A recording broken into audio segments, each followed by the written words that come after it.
feel like. Yeah, no, that was just a joke, but it's not a net magic process because being in law, you have to follow that.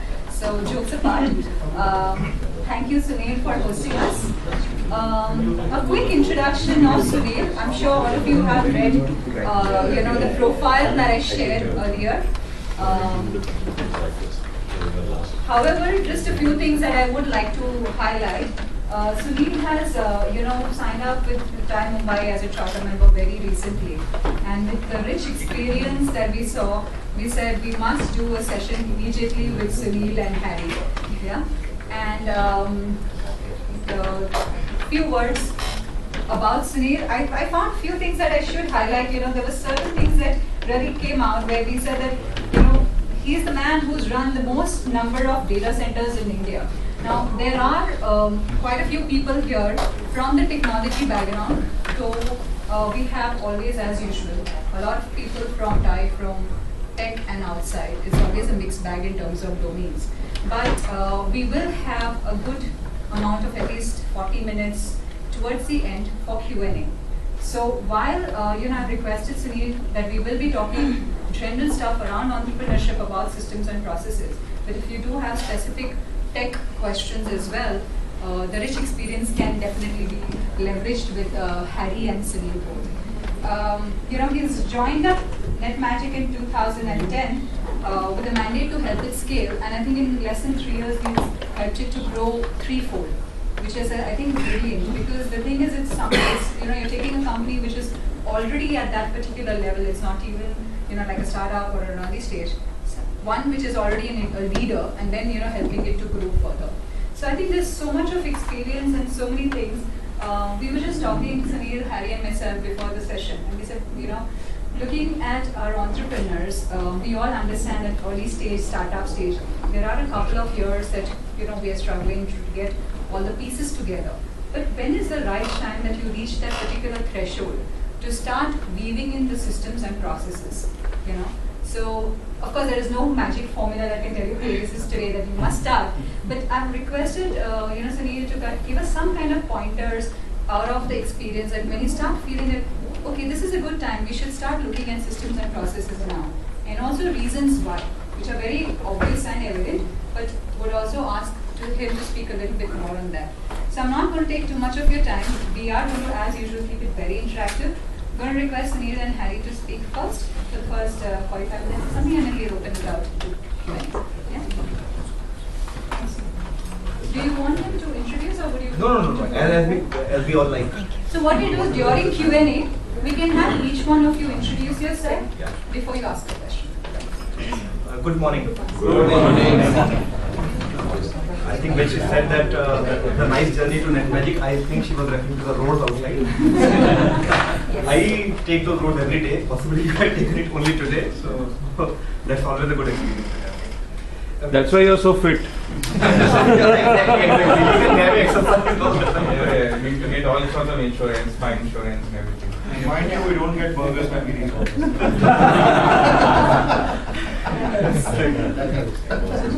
Okay. Before I start, I think it's a difficult topic to talk. I am no way expert in systems and processes, as is sort of coming out from the writer, whatever is there, right? But let me just make some admissions before even I start. One is that I'm not an entrepreneur like you all are, right? So if I would say in the normal journey of individual or professional, sometimes he always dreams that he should become an entrepreneur one day and then take his own company to a scale and all this stuff. I'm not that. But this company actually was started by an entrepreneur who took it to a much greater height, and after that, possibly he brought in a professional who was sort of, I would say groomed or cultured into a particular corporate style of working. And I only helped it possibly in scaling that from a company which was already scaled to a greater height.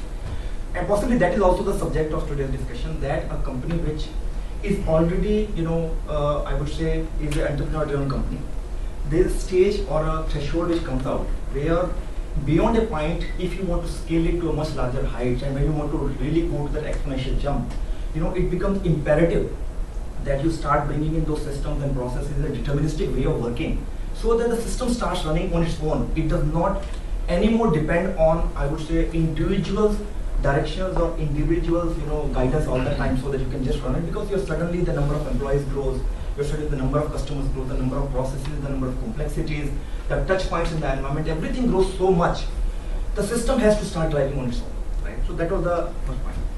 Second, again, my admission, which I would like to share, is that, as I said, that I am not a systems and processes person by, I would say, by training, right? I have not gone for any ISO trainings. I have not gone for any, any of those, I would say, certifications which actually are giving me a flavor of system and processes from a structured point of view. What I'm sharing with you is something which I would say in the last, possibly 15, 20 years, as we have gone through the journey of, when you start scaling up in an organization, you start performing different roles as an executive, as a manager, as a general manager, you start following different roles. You keep on observing, while you are part of those transactions all the time and trying to do the firefighting and handling different things. But as the end observer, you all the time keep on finding out where did I go, where did I go wrong, right? Possibly there was certain thing happening. There was some better way of doing things, right? And it could have been handled better. And how we make sure that next time this does not happen and it happens in a much better way, right? My own personal observation, in most of the situations, while there is some technical problem, there is some functional problem at hand at any moment of time, but most of the time, the problem boils down to a little lack of communication, a little lack of not doing the thing in a deterministic way, which can be done all the time, right? It is for example, let's say you did some transaction. There are 5 different other stakeholders also who are supposed to be informed, because who also are stakeholders to that transaction, they were not informed. And suddenly after 2 or 3 months you find out that something has gone wrong, something else was also supposed to be done by somebody else and he has not done it, right? So there are always some gaps which I observed, that if we try to bring in every single thing which we do, whether it is from sales point of view, whether it's the way we handle operations, whether we give service delivery to people, the way we recruit and manage our HR, the way we do our projects or business planning, in every single transaction everywhere, if we have a little deterministic way of doing things, right, a structured way of doing things, it actually brings in a lot of efficiency and actually helps us scale better. Right? So that is what the background is. See, this entire concept of systems and processes,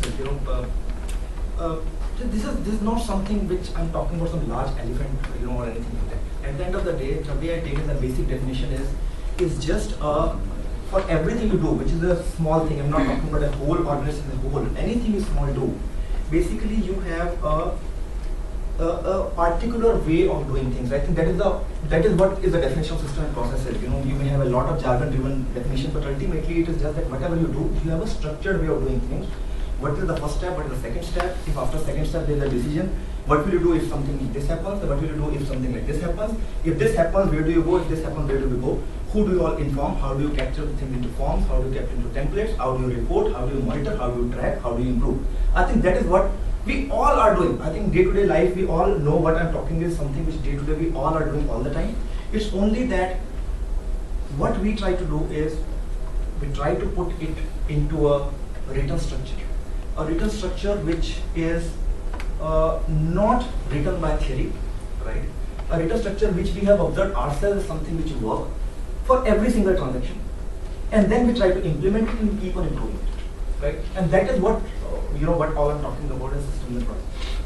Now this word has got a lot of negative connotation also, like the moment you talk systems and process, especially when we are sitting in a gathering of entrepreneurs, suddenly look like, okay, business kab karenge, agar process hi karna so yes, you're right. So if let's say we are into a stage of just setting up our organization or setting up our business, we are trying to have our first customer for my new product. I want to launch a new product. I want to get my first 5 employees who can work with me for next 10 years so that I can scale my company. Possibly at that time, you don't require elaborate systems and processes. Basically, you don't require it. Possibly they become a hindrance if you start trying to follow those type of processes. Absolutely perfect, right? So no doubt about it that during that, I would say, time of entrepreneurship, when you are actually into that spirit, possibly systems and processes have got no role to play, and possibly you can only think about it at a particular time, in future, but not at that moment. But a stage comes, and that is what exactly we saw, that you see that, okay, my number of employees has, let's say, gone beyond maybe 10, right? My number of customers has gone beyond 10, right? I'm just giving you examples, hypothetically example of 10, right? But my number of customers have grown beyond a particular limit. My number of transactions and touch points, like I have to deal with, let's say, 5 government agencies, right? I have to handle so much of individual customers, individual problems all the time, right? I have to, so all these, when these individual, I would say, interactions and processes, then they become multifold. What a typical entrepreneur will observe, that it is while he may be working 24/7, right? He may be picking up phone at 11 o'clock also and giving directions to his employees. Beyond a point, he will find out that it is no more possible to keep on driving the things on his own, right? When he finds something going wrong, he will then again shout. He will say, please aisa kar lo, ye kar lo, he will shout or whatever. But again, he will find after 5 days again something is gone wrong, right? Hopefully I'm making sense. I think we all observe that, right? Yeah. This is something which keeps on happening because what he is trying to do, right? If I just go by basic management principle, is that he is thinking that my span of control is of 100 people. While his span of control of any person from a human point of view cannot be beyond 5 or 6, right? That is what you can do. So that is the time when you say that, okay, even if I have to bring in 4 or 5 managers under me, now the managers are not entrepreneurs like me, right? They are not the persons who will be taking the profit of the company, so they cannot be treated as owners. They can be very good professionals, but they are not owners.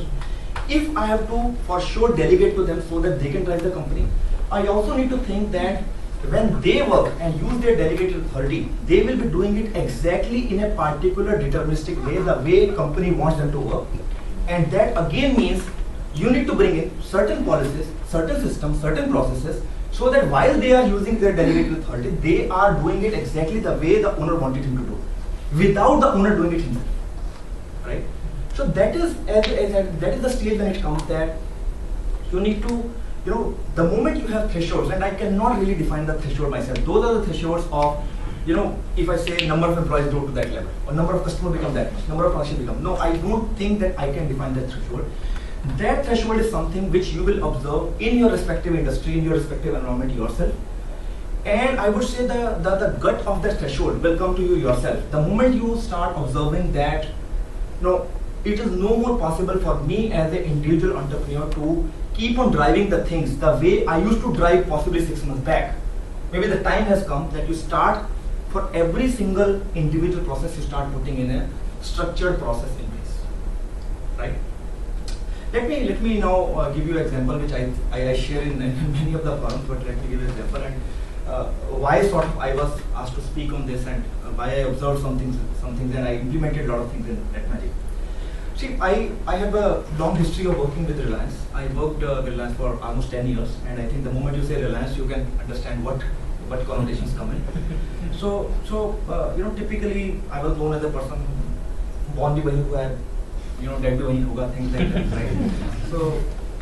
So there was a way of working there, right? And then that is what we over a period of time we saw, how the way of working is that for every single thing which you want to do, whether you have to make an elaborate proposal against an RFP of a customer, or whether you have to build a new data center. I mean, it can be as small as something, and it can be as big as making a large investment.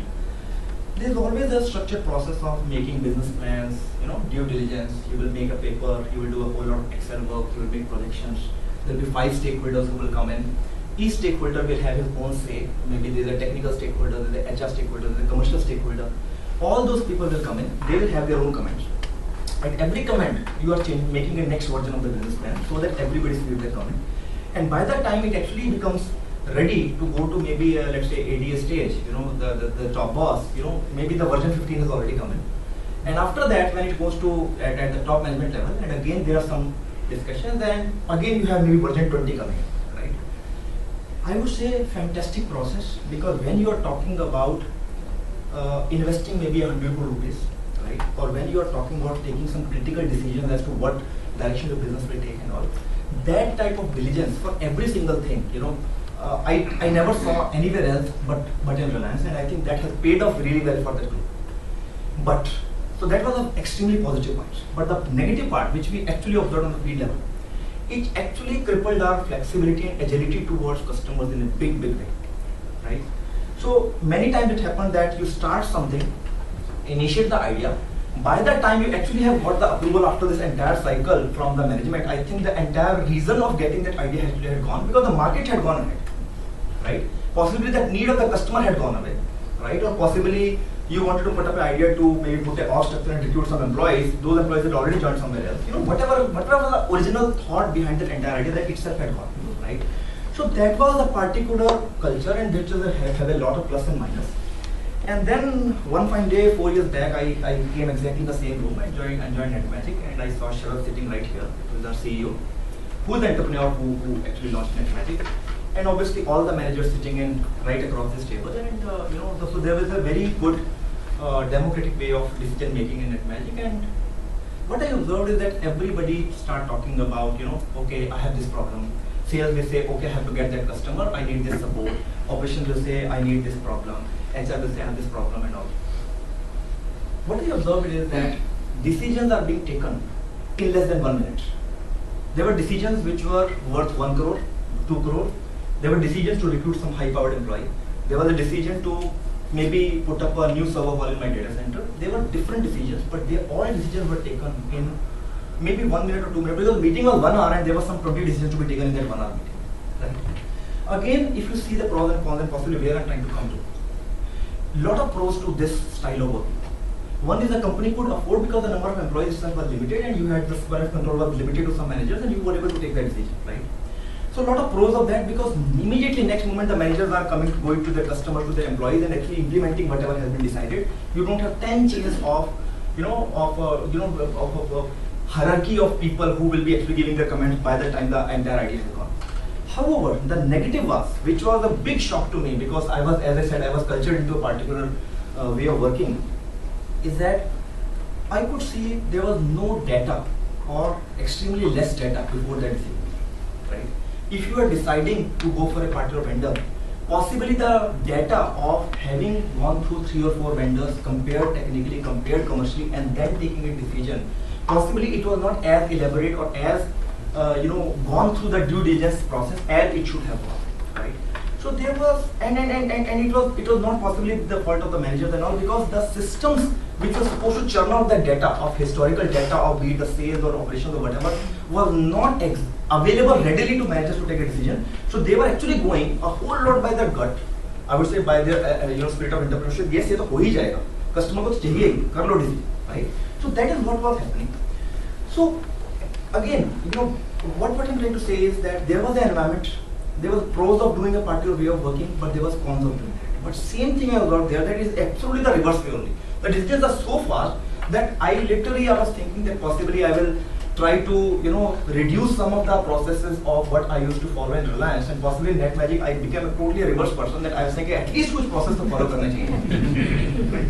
So, and then I think that is how this, I would say, this entire a wave, I would say, or a thought of putting in the systems and processes which are very, very practical came into the entire picture. And we went through this journey in the last 3-4 years in NetMagic, and today we feel that they have paid off, and possibly that is the reason possibly I'm sitting here and trying to share something which we did. So what we have done now before I come to some nitty-gritty of the process, what we have done, and as I think this is coming from not knowing what was maybe more successful in Reliance, but very much knowing what was not successful in Reliance, and similarly knowing very clearly what is not working in NetMagic, right?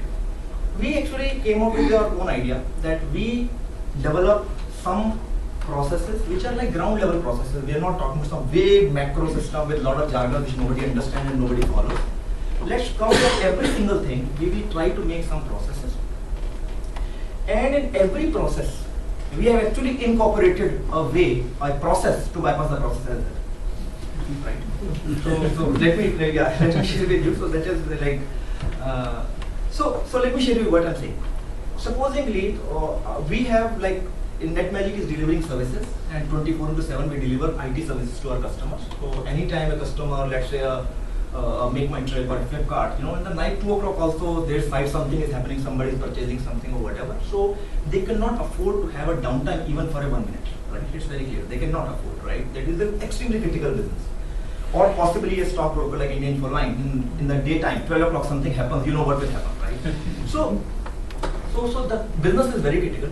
So if, let's say, at that very moment when there's a whole lot of transactions happening on customer website, and suddenly the customer says, Mr. Net Magic, I am facing a huge lot of traffic. Possibly my firewall will go down, my switch will go down. I want a new switch or a new firewall right away, or I want to implement some firewall policies right away, right? So basically, he wants something. I'm using my IT jargon, but basically what I'm saying is the customer wants something right then and there, right? That then and there may have commercial implications, right?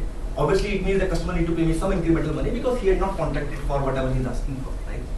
Now, if I say my regular way of working, possibly previously or for that matter any other vendor, obviously they'll be, okay, Mr. Customer, please talk to my sales manager. He will come back to you with a form. You please sign up the form, stamp it, give me advance payment, and then I will deliver the service. Again, by that time the purpose has gone away. His site has got hacked by default by that time, right? So what we have done is that we just implemented it. So while I have a regular process by default, whenever customer needs it, go to the customer, make a proposal, whatever, that is a standard elaborate process how we have gone about and my sales follow.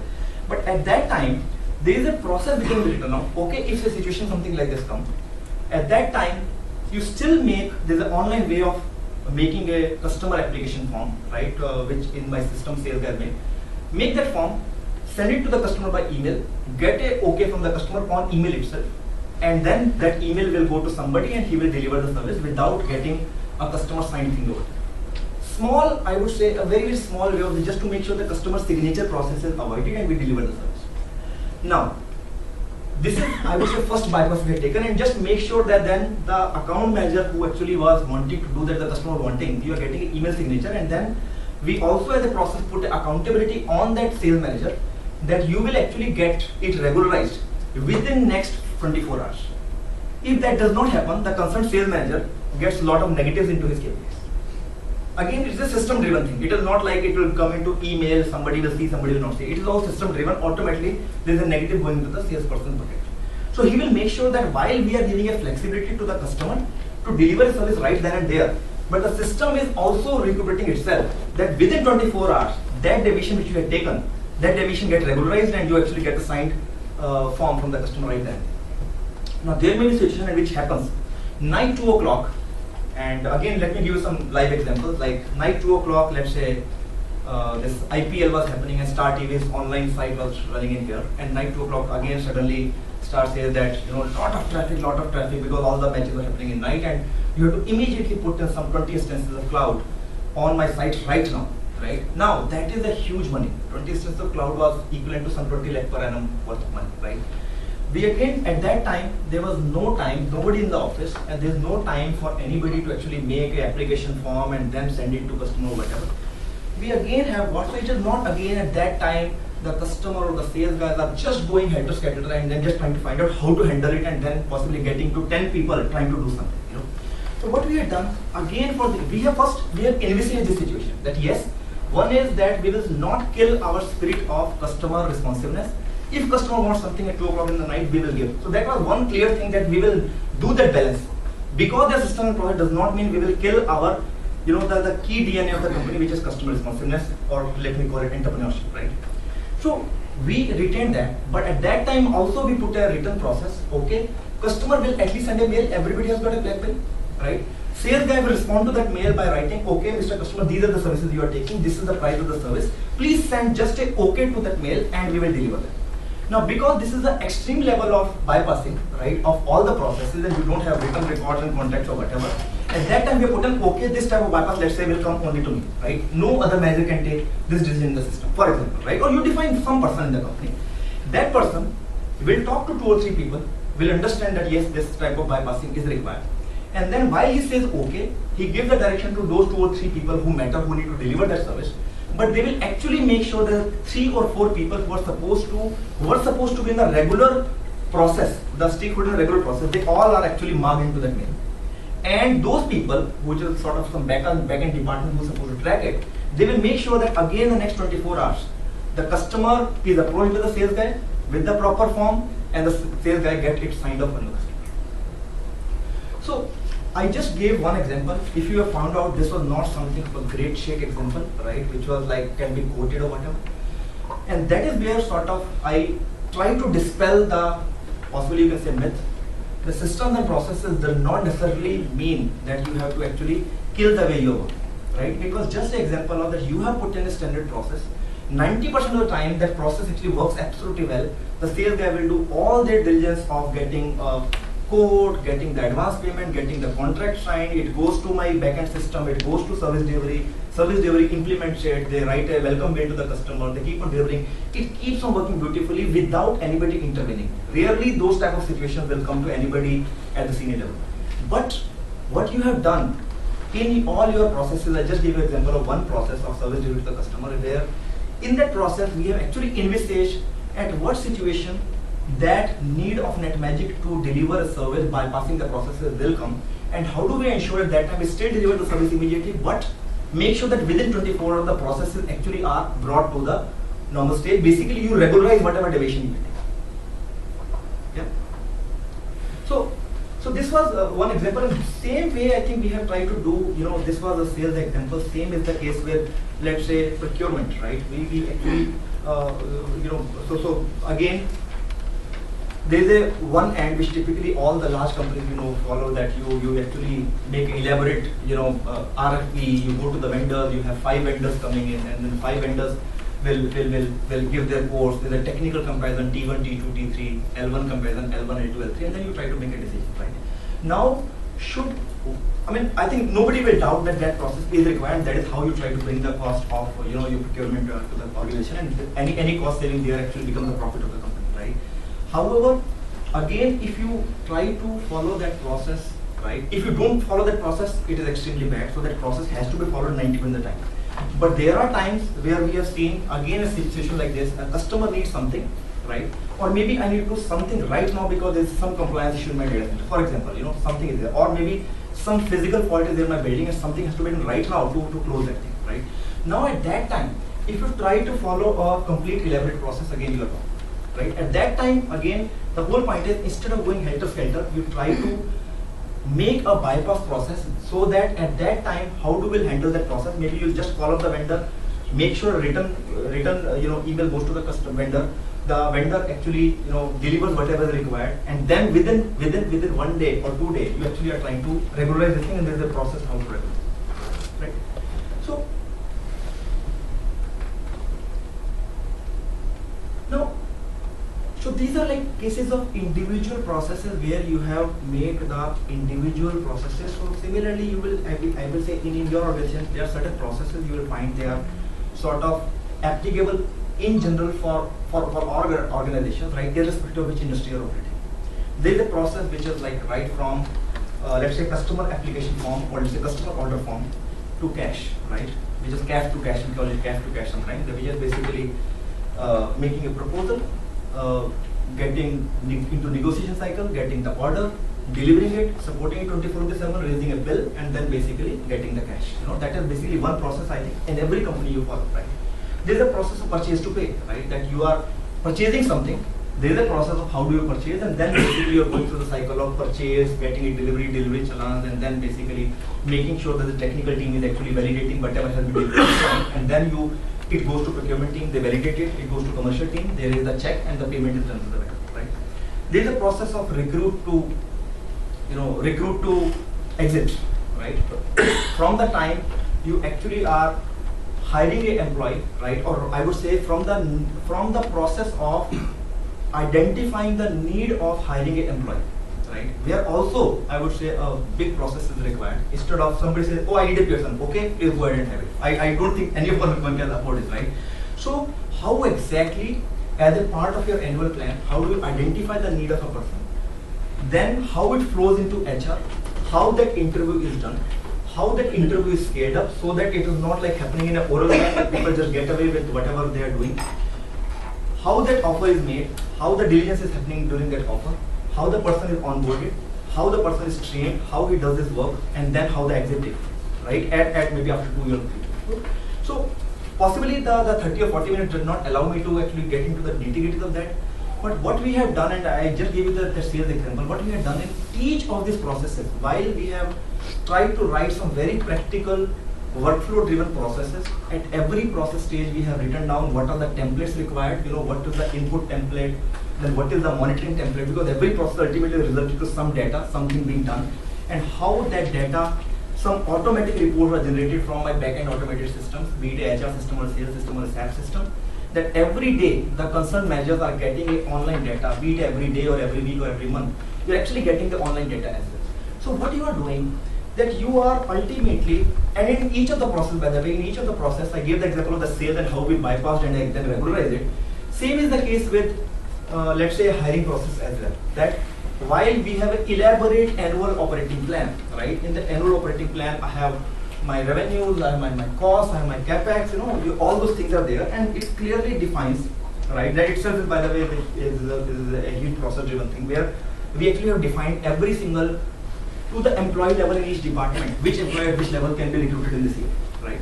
No, this has been done with, with that elaborate exercise which you do in the start of the year, and you can keep on modifying that. But if you again follow that, and possibly in the 5th month of the year, suddenly you find some opportunity, or possibly you find some dire need of hiring a new employee, right? Or maybe the employee is going and you have to give him a raise, right? Again, that balance, right? Should I just stick to whatever I had defined and just be driven by system and process instead of me driving system and processes? Or at that time, I have a way to even bypass whatever I had defined, but still trying to regularize it. Okay, if I'm bypassing and trying to recruit somebody which was against my annual plan, but then trying to make do with somebody else, but when I do the deviation, right at that very moment, I know what other thing I will do so that overall my annual operating plan still remains the same, right? I hope I'm making sense. Yes, yes. So that is, so I think the net message which I'm trying to convey by with this example is that, one is that I don't think systems and processes need to be taken from the perspective of some large behemoth which is going to slow us down, right? That the entire reason of me talking about it is that, and that is why I started my speech was that I'm not a systems and processes trained person with some certification. I have actually taken it, we have taken it and we have seen the results. Is let's just take them as just a structured, deterministic way of doing certain things, which possibly can be followed 90% of the time, which need to be defined only in a way which actually can be implemented practically and people are willing to adopt them. And in each of the process, we always identify where this process can go wrong, where this process will not work, possibly during those firefighting times, right? Where something has to be done right away, right? Something is very, very urgent. How at that time you respond to those processes, respond to those situations, and then try to bypass those processes with a view that within 24 or 48 hours or 7 days, I will regularize whatever I have bypassed.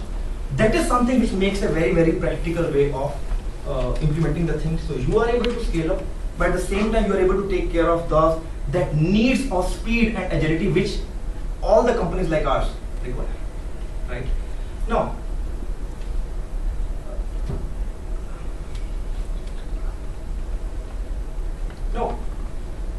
the advantages are many, right, of this, right? Advantages are simple, as I started, is that the system becomes a factory. It's a very favorite word of mine, so I'm using this word again. The system becomes a factory, right? What is a factory ultimately? That you are inputting something, the machine does something, and a deterministic defined thing comes out of the machine, right? So the entrepreneur sitting in his cabin is no more trying to drive the machine, each part of the machine himself, right? There is a way which has been defined, comprising of all these processes or ways of doing things, comprising of all the forms and templates and workflows which were there at every stage, which everybody is trained at, which everybody, the managers are also monitoring and making sure that people are following that all the time, and people's rewards and incentives and penalties are linked to following that process all the time. The system becomes a self-running machine, right? And that is where you have a whole lot of time available. Not only it means scalability. Today you have maybe 100 customers, tomorrow maybe you have 1,000 customers. If the system and process has been defined, whether it's 100 or 1,000, possibly you're just adding some manpower all the time just to take care, but the things are just taking care of themselves, right? You are not all the time worried about, oh, I had 100 customers, I had to make 100 instructions, now I have to 1,000 customers, it means I have to make 1,000 instructions now. Or I have like today 10 matches, tomorrow 100 matches, how I will do it? Because again, it will be just physically impossible for anybody to just to govern it, right? So that is the thing, that essentially you are making your system as a factory, and within that concept of making everything as a factory,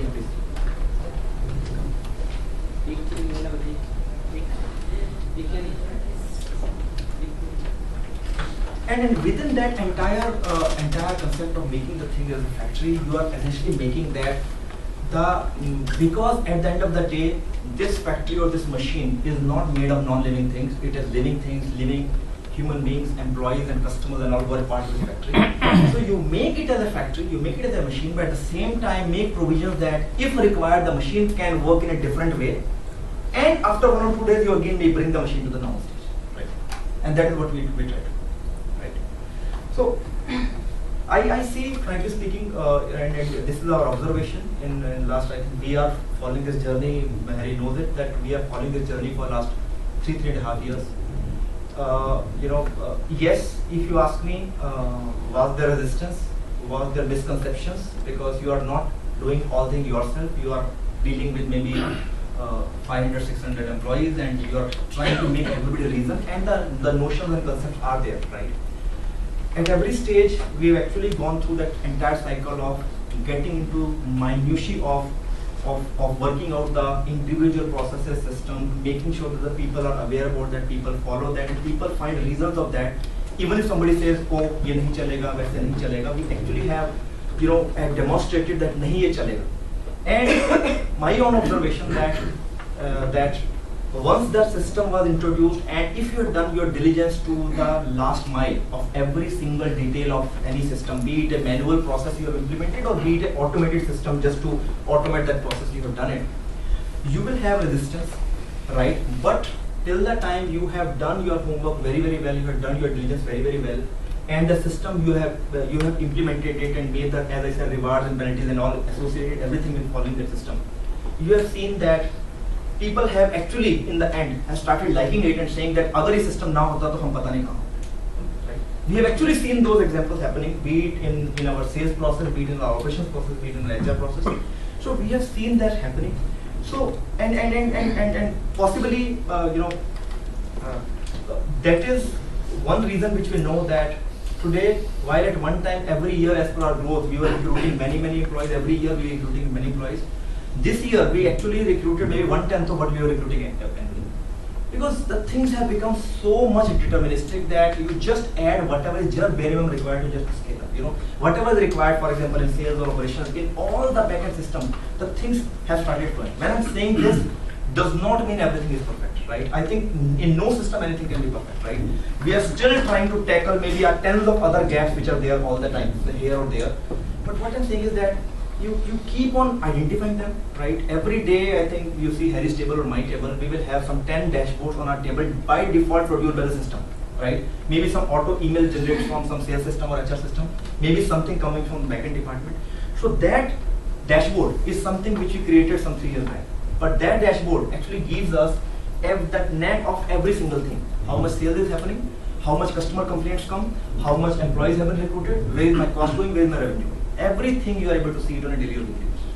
And that is something which helps us, oh, where the things have gone wrong. Okay, let me correct it.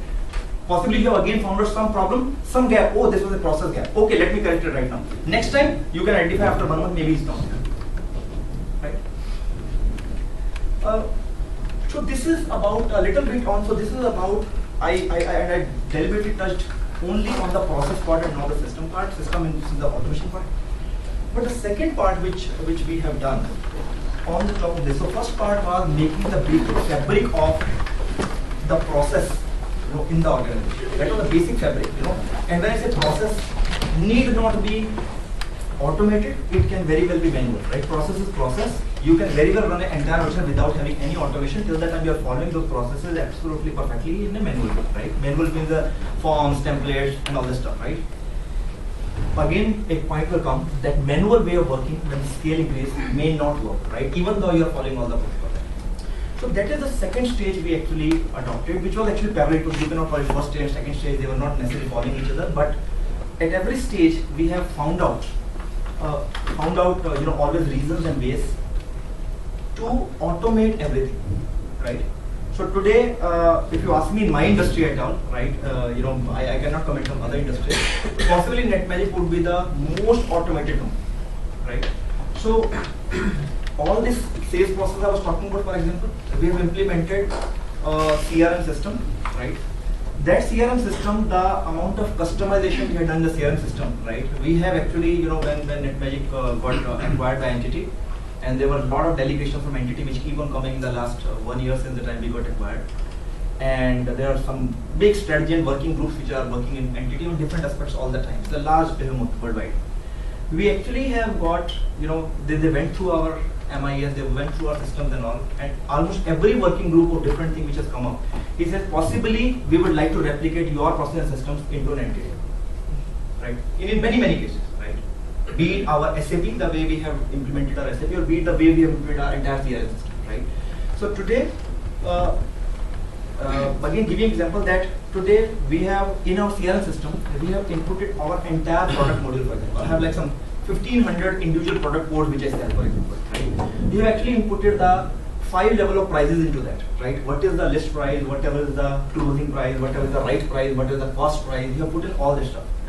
When sales guy cannot make a proposal, in a manual way, he cannot make. At one time he used to make in Excel, and then he has got all the leverage to write whatever. Okay, Mr. Customer, आपको ये भी देंगे, ये भी देंगे, ये भी देंगे, and the price is this, right? In the back end, no one will know. And the backend no one will know, right? Because the leverage was, ultimately the tool used was Excel. And Excel we know is the most powerful tool, you can do anything. So what we had done, so we actually implemented this, we have gone for Sugar CRM, obviously you can go for Salesforce or whatever, right? We went for Sugar CRM. So we actually have got an elaborate product module where every single product code with the deliverable of that code have been defined. So sales guy, actually first he comes, he put in the customer name, he will have to enter all the address details. That used to be another big problem. Customer contact details were never correct. So whenever in the right time you want to contact the customer, you don't have a data. Again, I'm sure I think ring the bell. So I think we all face this. This is practical problems, right? So we have just made in the system all those things mandatory. You cannot even go further till the time you fill in all those things. And obviously whatever is required, obviously not just to enforce them with everything. And then when they select the product code from the system, everything is coming from the system. What price they can give, what price they cannot give, everything comes from the system. Again, does not mean that we will not give the right price to the customer if it's required at the time. But what we do, they will enter whatever is required because they know their customer well, they know the situation. Depending upon what price they put in and what parameter of what product they selected, system has got scripts written at the back end that whether it will just flow automatically because sales guy had the right price, or it will go to his next team leader, or it will come to his regional head, or it will come to the sales head, or it will come to the product team. System automatically will immediately put to that bucket, right? Parallelly, because in our this thing that while you have a lot of codes, ultimately you are trying to give a solution to the customer. Whatever sales guy selected, again another used to be a problem big that sales guy will sell a solution. He has got the order. When it goes to technical team to deliver, they say, "Sir, ये तो हो ही नहीं सकता है. Sales ने ये नहीं sell किया, वो sell नहीं किया, right? Because it is possible. You are talking about technical fit, right? So again, we have put in some criteria in the system that while we have kept the flexibility that in all the regular cases, the proposal will just flow through. Price is right, solution seems to be simple. Let it just flow through. Sales guy can just go give the proposal, close it, and the system keep on working. However, the moment certain particular parameters are met in that proposal, maybe which means it is a mix of lot of products, so some complexity is there which we have coded in the system, automatically that proposal will also go for a technical validation. And there is a backend team with it, right? So technical validation team will have in their bucket something reflecting, okay, something is come to you, right? There is a time and date stamp to that, right? That guy will press button, yes, it is okay, or he can make a changes to the proposal, he can make comments or whatever is required. It comes to sales bucket again. Sales guy can actually print a proposal only then. He cannot even print a proposal otherwise, right? Now, as I said, again it looks like the speed of delivering a proposal, which is always required in an industry like ours. Are we killing that? I would say to some extent. To some extent, yes, right? You cannot just give a proposal in 1 hour, which earlier we were able to give, right? Possibly that 1 hour has become 7 or 8 hours. But is that 7 or 8 hours worth it? Compared to the otherwise the risk we were taking of committing anything at whatever price? Possibly it's worth it. But you keep the flexibility that you don't get into unnecessary delay, and whatever is simple and straightforward, you are able to just run it through without going through the checks. You bring in checks only and only when the things have crossed that particular threshold, whether it's commercially or whether it's technical. Right? So, and just to add on what Sunil said, what was happening was that because sales guys were committing something and the backend was technically was not possible, we were ending every month passing hundreds of credit notes because customer was not willing to accept the invoice. So there is a back-end pressure on finance, on all related, everyone is working just on paperwork. But today, in 1 year, I think now our credit notes have reduced to maybe 5, 7 or something like that. Because now the customer is knowing what is going to be paid right up. So that also has helped, that those 7 hours has helped like maybe 700 man hours at the back end for us. So again, I'm just giving certain examples. As I said that, there are individual cycles every stage. So this order comes after validation. There is a validation team which checks out the things. We don't enter into system unless the certain checks have been done. Again, a bypass has been made. Okay, if the customer meets a particular criteria, he is a good credit rating customer, whatever, then you don't insist on your processes of full advance payment, this or whatever we have a criteria. Okay, then again it process defined. Okay, at that time you will approach a particular manager who will take the judgmental call. You will have him press a button in the system so that his manager accountability also is established. You cannot do anything. The key thing that we have done is nothing is happening in an informal way.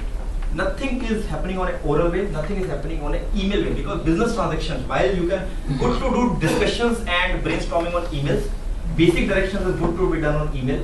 You cannot do business transactions either on the sales side or the procurement side into emails, right? So we have brought in everything into systems, and then today, if you ask me, that I think we have some 7 or 8 different software automation systems working in, and we have just connected each other, right? So a sales order after this entire validation from the sales system automatically flows into my SAP for billing purposes, automatically flows into my backend. We have an IT service system, we call it NBSS, it flows into that. Delivery team will see it automatically, what order has come in. They will immediately convert it into task, they will start delivering it. The moment they deliver it, SAP automatically knows it, okay, something has been delivered, the billing happens automatically, right? And this entire information, we have actually put it onto a customer portal. If you ask, and this is something which is the need of my industry, again, may not be applicable in all the industries. Our industry is pure service industry. Right? Basically what, I may use the jargon of cloud and dedicated hosting and co-location, whatever, I'm giving a lot of services. At the end of the day, what I'm doing is, instead of customer doing it something himself, he's actually outsourcing something to me, right? The moment customer outsources, in normal human psychology, he want to outsource because it saves him cost and operational hassles and all that thing. But at the same time, he would like to have a control, psychological control of whatever I've given, because it is his baby which is hosted with me. So what we have done, every single thing of our transaction is visible to customer on his portal. What order he gave me, at what price, when, what is the billing I have raised, what is the outstanding he has, what type of trouble tickets he raised on me, how much time I took to solve his problem, what is the trend of that entire stuff, what is the SLA I'm meeting, whether I'm giving a credit or not. In fact, in many cases we have put in cameras and customer can see online his cage or a rack online, all through my portal, online. So we have just given that comfort to the customer that yes, while I am outsourcing to NetMagic, but they are doing the things exactly the way they are supposed to. Concluding, I think I've taken a lot of time, but concluding on what I sort of said so far is, possibly let me share with you one more thing before I conclude. This is one thing which I would say was very difficult to do, but we have actually done it, and I would say it has paid us richly. We have implemented a system called KPI, right? KPI is a normal word. Every HR person knows it, KPI, right? But the way we have implemented is a little like taking the concept a little too far, right? What we have done, that it was clearly understood, again the same philosophy, that you cannot keep on driving a scaled organization by saying, "Arey yaar, please come kar lena," or "Kar lene to ye ho jayega." You cannot keep on doing it by that characteristic policy in a manual interaction way. Systems have to drive. The person has to be driven on its own by way of what system is asking for. What we did, for every single role, one is obviously we have made a org structure which is exactly, it's not that it's very grey, ye banda kya kar raha hai. Every single role in the entire company, every single department, every single role level is very clearly defined. What that role is, what he does, right? How he's connected to his peers or his boss or juniors. We have actually defined it very, very elaborately. So everybody first is very clearly know. He cannot just shy away from there. Arey ye sir, ye kaam to uska tha, mera kaam nahi. Nobody can say that because it has been defined very, very clearly as much as possible. Second is, for every single role, based on what is the contents of this role, we actually have made numerical KPIs, quantitative KPIs. right? The difference is quantitative. We have actually made it in a major way. So for sales, it's very, very easy. Okay, how much order book you will do, how much revenue will do, how much collection will do, whatever. Say for sales is very easy. But we have actually done it even for our operations team. So for operations team, it can be, for example, okay, what percentage of trouble tickets you handle, right? How fast you handle the tickets, right? What is the rating your customer is giving to you? So I'm just giving you some example, but same goes for, let's say, HR or finance or everybody, including Sharad and me, for example. For everybody, we have the KPIs defined, which are key thing is quantitative. They are not being left to the qualitative judgment of a manager after 3 months or 12 months to decide, okay, today I'm in good mood, your face looks good, okay, you have got 5 points, right? We have not left it to that, right? There may be a lot of value to that, and I don't deny that. There may be a lot of value to what manager's discretion and manager judgment is, but we think that when you are talking about a whole lot of transactions and processes, possibly you can use that judgment only sparingly instead of all the time. Most of the time, it should be a system which you need to take care of it. So this KPI system, and the second thing we did is the results of those quantitative KPIs. For example, you were supposed to do so much of sales, and what sales you did. It is not the manager will say at the end of the month, okay sir, out of 1 crore I have done 75 lakh. He will not say that. Everything must come from a third party, which is my system. Either an online system, which is in any case had captured all the data, or it will come from a different department altogether, so that the concept of, so interested party is not making his own KPIs. Because third party will do it, right? So what happens is that at the end of the month or a quarter, right? For some department we are able to measure it absolutely monthly. For some department it's not feasible, so we do it on a quarterly basis, but minimum quarterly. You have got let's say each one of my 700 employees has got a score out of 100, right? So though if anybody had got 5 parameters, maybe the first parameter has got 40 weightage, second has got 30 weightage, third has got 10 weightage, and fourth has got 5 weightage, whatever. So every point had a weightage. So out of 40 he got maybe 30, out of 20 he got whatever, and people can score 25 out of 20 as well. So for example, a sales guy, out of 1 crore of his target he did 1.5 crore, he is actually getting, out of 40 he is getting 60 points. So this is what we call as a penalty as well as acceleration, right? So we actually are giving to the employees that. So at the end of one quarter or every month, what you are getting actually is a quantitative result of every single person, how much he has scored out of 300 of that quarter, right? Now, how it helps me? The employee was getting to know what he is doing almost daily basis, because this is all happening online, right? Or a weekly or monthly basis. At the end of a quarter, when you are deciding the variable pay of the employee, the manager is not spending his bandwidth trying to justify and argue with the employee, you did well or you did bad, right? Everything is visible. Everything is absolutely visible to everybody, right? At the end of the year, the performance was visible throughout the year. It was not that at the end of the year, at that time, just based on the last 1 month performance, I tried to judge that employee. The entire yearly performance was visible through that score, right? And when you then say, okay, Mr. X employee, I'm giving you this much increment, and Mr. Y employee, I'm giving you this much increment, the entire, I would say that heart burning, which typically happens, okay, sir, आपने उसको ज़्यादा दे दिया, मेरे को कम दे दिया. That does not happen. Because the system was just delivering what was objectively getting calculated, right?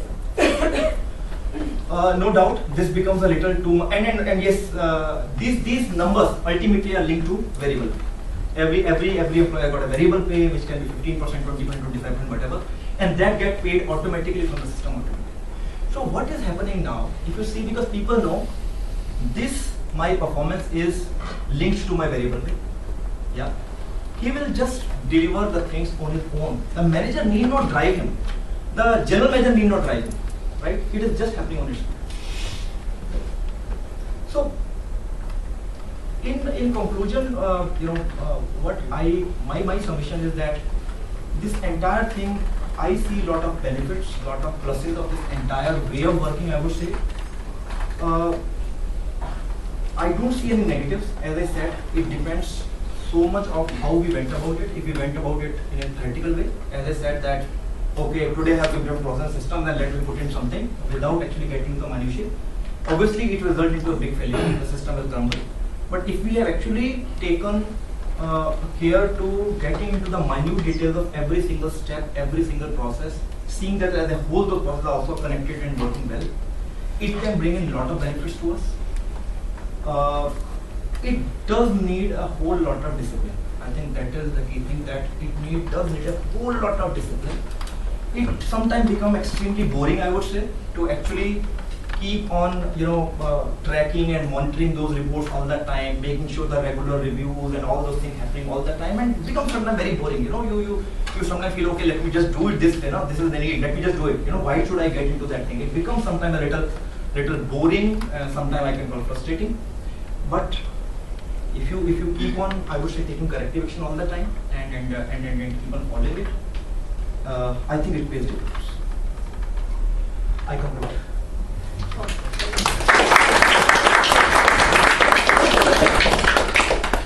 So Sunil, I think this has been very, it's kind of helped us to, I think, structure our thinking. And like you said, at whatever level of enterprise we are, we can start kind of implementing, the nuances that Sunil has shared. So I think we should have some questions relating either to your business, related to the topic, and like I said earlier, it could be even not related to the topic for the day, anything to do with tech.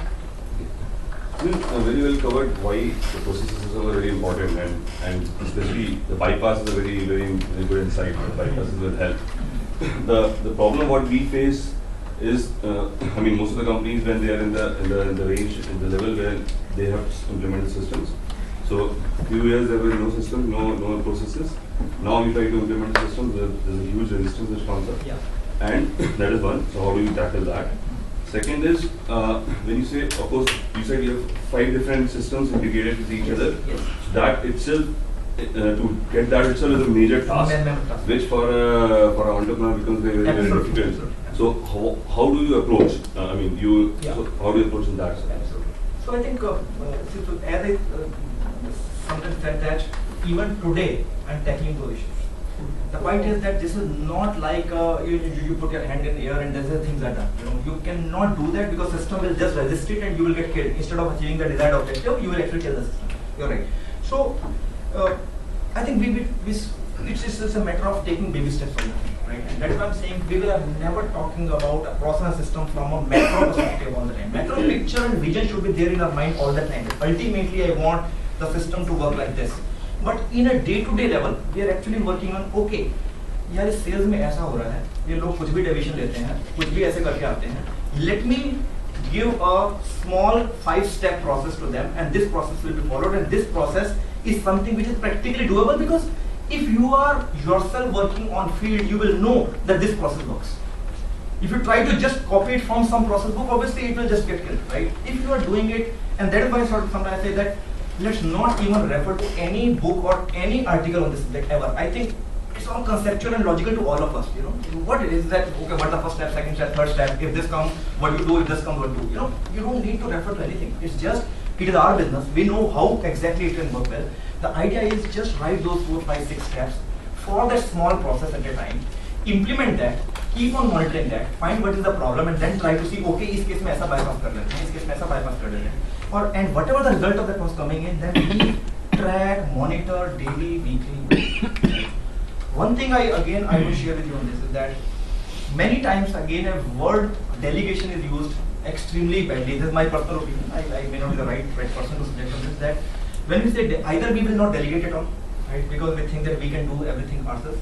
Second is we will delegate everything. Okay, यार ये काम आगे कर दो, right? Possibly I can't do it myself, so better I delegate to my manager, right? And if he doesn't do, I say you are right, right? Process system is like, for example, you are building your business, right? So this is so very critical. So unless and until we dirty our hands ourselves and getting into that every single step, because once you have done that process, it may take you 5 days to develop a small process to make sure that from all point of view, all situations, everything is working fantastically well. Those 5 days have to be spent by you and you only, right? After that, just give it to your team, right? They will implement it and even monitor, track, everything will do that. After 15 days, again see whether results coming in perfectly. No. Again correct, right? So this is something which will you do one at a time. Maybe tackle something which is hurting you maximum right now. Like in my case, I gave the maximum example of sales because that was hurting us the maximum at that time, right? So we took the step from sales. Once that was done, then we say, okay, let me say after sales क्या होता है यार? Delivery का process क्या जाता है? Let me correct it then. Till that time, काम तो चल ही रहा था. तब तक वो चल गया दो जो बाकी वाला part है. You cannot tackle everything at one time. So it basically is giving you also breathing space to do one thing at a time. At the same time, the resistance level comes down because you are just tackling one thing at a time. Within 2-3 years, when you keep on doing the cycle, suddenly you will find all those small components which you had made live automatically, they all started working as a whole in a systematic. And same thing if it comes with automation. Even today, while I'm talking about all those systems, right? There are 2 or 3 systems which are fantastically integrated. The things just flow from here to there, and other things, 2 or 3 things are still isolated, which I'm trying to link to each other. So this is a journey. No, just magic. Direction has to come from the top. Yeah, I think the basic thing is that he is himself developing and leading it, and if he follows that discipline, I think the organization sort of. Believe me, many times, sorry, I'm just extending what you said. Yeah. Once you have put in, I would say, the right set of functional heads, in your organization, right? Maybe somebody do operations, somebody for delivery, somebody for sales, right? I'm sure you have recruited those guys because they were good at their work, whatever they were doing, right? They are good, they obviously need some strategic direction and guidance from you all the time, but they were good at their job, that is why they were recruited by you. That function possibly needs less of your focus, right? It needs focus from you, but obviously I'm saying less of your maximum time, and that is what again is my feeling, again it may be applicable differently in your scenario, is that your time more goes into building this fabric of how internal things and external things will work, right? If you ask me, possibly 50% of my time actually is going to this. So what I'm trying to do is just, there are some 10 or 11 functional heads. Everybody is extremely good at what they are doing, better than what I can do their function. They are good at their function. How to glue these things together so that this one can work as a whole, which is nothing but system, process, org structure and things like this. That is what I do actually. Rest everything they are doing on their own. I think the system processes are basically aligned to realities of the business and stuff like that. Absolutely. But if, for example, if you are in a fast-changing business where things change rapidly, quickly, so how do you ensure that the systems and processes respond to that? Because it takes a long time to build something, and suddenly a new reality has, emerged. Yeah. So, see, one thing is that, as I said, that when you are making all the systems, things are working. I know that the things are changing, but the fact that we ended up starting an organization, right, and building it out, it means that we clearly knew what the industry is today and how it may take a shape, maybe 2 or 3 years down the line. So it may not be available to a junior manager, but to you know where the things are moving, right? I think in all our respective industries, we know where the things are moving. What thing may come up tomorrow? So when you are building your system and process, number one is that you are not doing it just for right now purpose. You are actually doing it, okay, tomorrow this thing may come, right? A simple, so I have many examples, I will not use the example, but so you actually are first is that building it with a reasonable time frame in your mind, number one. Number two, yes, as I again said, and when you said a long time to take and all, first is that you are actually making individual system processes, and ultimately everything gets connected. You make one process automated, second, third, each of the process may be just a 10-step or a 5-step process. Whenever you do that, just keep in mind that this process ends here, and this ending actually becomes the start of the next process. So is the ending correct? Is the handshake happening or not? So you are actually tackling one thing at a time, and whenever there is a change, chances are it may affect 1 or 2 of your processes, not all the processes. Maybe your way of delivering things remains the same, possibly your sales has changed, or maybe sales process has changed because of some new reality, but the delivery process has changed, but the sales process remains the same. Whatever new product you bring in, the sales process may remain the same, right? So, and second is, right, this concept of when we say, okay, one fine day, end of year, I'll go to Lonavala, have a 3-day session, and then I will suddenly come out with a big strategy system and process. No, I don't think that happens. It is that every day you are strategizing, every day you are monitoring, every day you are executing. Any strategy which cannot be executed is not strategy. Any execution which is not based on strategy is not an execution. So it is like daily affair. Believe me, it's a daily affair. Yeah, suppose you've made a process, okay, and now for let's say 100 employees. But now, do you think we should first pilot it on a smaller scale and make it perfect and then implement on a bigger scale? Yes. Or you think we should implement on a bigger scale and then just improve it? So yes, I think it was a fair question. So we have actually, for different processes, and depending on what type of change you are bringing in, we have taken both this process, right? In some cases where the change was extremely I would say, very different from what we were doing right now, right? And it could have gone this way or that way, which means that you need to test it out thoroughly in field before you do that. Possibly even for a pilot. Okay, let's implement it only for one region, or only for one set of salespeople, or maybe one area of operation, whichever is the context, right? One way, in some context we have gone there. So we call it POC or pilot, and then you replicate whatever. But in some situations, for example, if you're trying to change your SAP, which is your underlying ERP, it is either this way or that way, right? You cannot really say, okay, I will do it only for this reason and balance the season will keep on doing the transaction some other way. You cannot do that.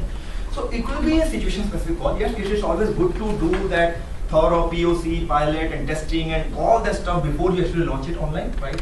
But in fact, yes, we have examples. So when we did this entire sugar CM exercise, which was a huge laboratory exercise, there was no way we could have done it in that only pilot and then others, right? Because pilot also is a live transaction, right? You cannot do it in dummy data. Dummy data does not give you some good idea of what the real thing would like. So you have to do on a real basis, right? So there we did it just in one shot. It's just that the diligence was so high that we internally at a user at a system level, we tested it so many times that everything comes as a result what we want, right? After that also challenges came, right? But obviously journey remains. But if I have the second thing, we are right now in the process which we just launched is making automated our HR system, right? So for example, employees come. It's a regular process. I think all big companies have, but we are doing it now, right? Employees come. We actually have implemented finger scanner at each of our offices. The finger scanner data, it comes when he's coming, when he's going. The data comes as a system. Automatically, it's actually based on the policy at the back end.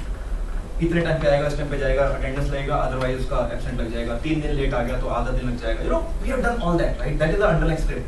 So it's just running beautifully online at the back end. But because this could have impacted the day-to-day lives of our employees, right? You can understand the implications what I'm talking about, because employees, were little used to, okay, 10 बजे आगे तो चलेगा ना, 4 बजे आगे तो चलेगा ना. Most of the time we want to retain that culture. That is what our culture is, and employees got a lot of flexibility, and at the time required, people work at till 11 o'clock also. But there again, because the system is scaled so high and you cannot keep an eye on every single person and you cannot see who is good and who is bad, you have to bring in a modicum of system, right? So what we have, when we did that, because it could have impacted in a big way, so we actually here, for almost last 4 months, we are actually doing a pilot. While we have implemented the system, we are actually, and actually everybody now diligently, people have just done away with the registers and everybody does it online. But we are actually not working to the extent of actually making an impact of that attendance or absence onto the salaries as of now. For 5 months, what we are doing, okay, this is the data, we are just telling the people, okay, this is what the data is, right? We are observing right now, we are just telling you what it is, come for September, this will be on. So we actually are, again, the whole idea is while you are achieving your objective of automating and doing what you want, but at the same time you are making the system a little resistant to the idea so that they can adopt it on their own.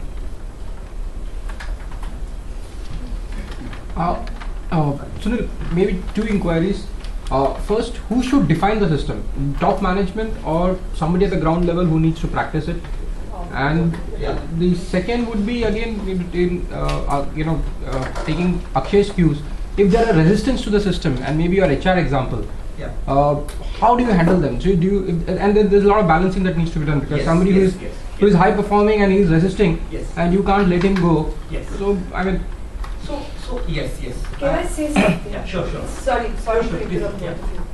Along with implementing your processes and your systems, do you think it's spoken about? Yes. Because that would be an added incentive to the person to follow the discipline. You got it. So absolutely, these things are going hand in hand, and that is why the KPI thing is a part of this entire exercise, first of all, right? Answering your question, yes, it is not an easy question and there is no easy answer to that, what you are saying, right? If somebody who is a high performing guy, who is the best employee so called and whatever, and typically it happens that the best employees sometimes are most reluctant to follow disciplines and all. It happens, right?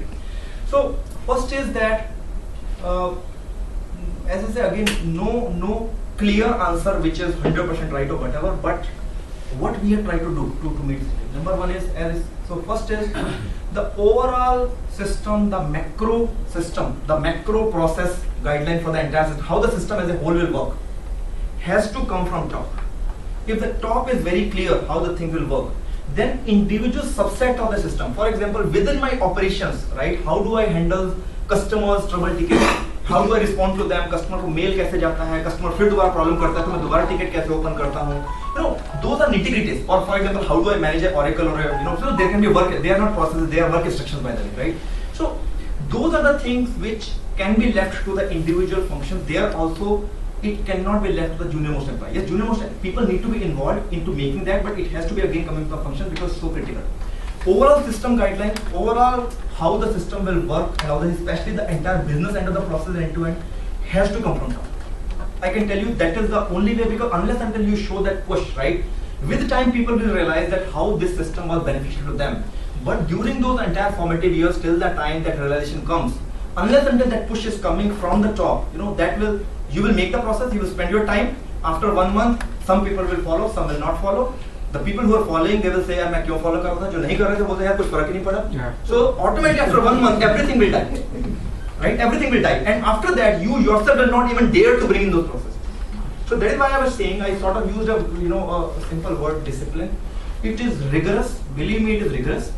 Results are fantastic. That is why it is worth doing that rigor. And sometimes, Sunil, what happens, even the top management who have already invested in the system, their time, their thought process, they would like to still drive the system even if it is not practical. Is it not true? Which is wrong. Yes, right. He's absolutely right. So one aspect which again, and yes, that is where we're coming in, that how this entire concept of system and process have taken a wrong meaning, negative meaning all the time. Either it is that because it was close to my heart as an entrepreneur and I brought in a system and I उसमें 2 crore रुपया लगा दिया है, whatever in case I invested in some SAP or whatever, I will just drive it even if it's not something. Or possibly we are going through that phase right now. Yeah. We have invested in an ERP system. And today we feel that our needs have outgrown that system, and we implemented it 2-3 years back. We are relooking at the entire ERP system. It's a huge cost. But either you continue with what we have or change. Just 2 months back, ultimately we remained this exercise for 1 year. What do we do? Ultimately we took a decision, okay, shut it off, let's just implement a totally new system from ground up. We are doing it now. Sunil, my name is Priya. I am working with pharma industry in marketing. I'm a marketing manager. Now basically I've worked with MNCs like Novartis, Wockhardt.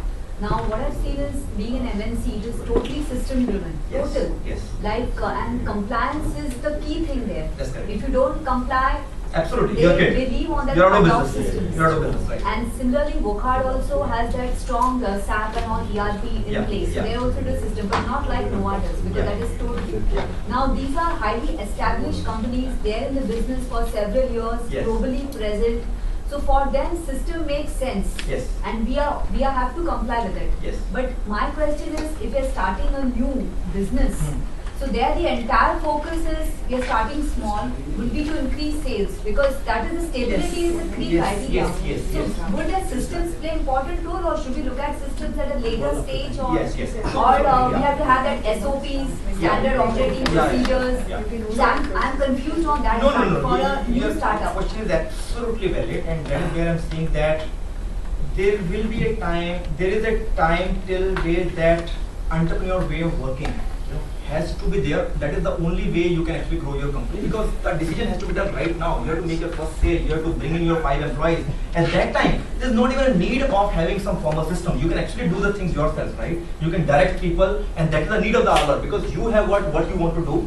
You have to direct the people on your own, work along with them. Possibly the scale has not gone to the extent of putting in the system and process in place. There's no need, right?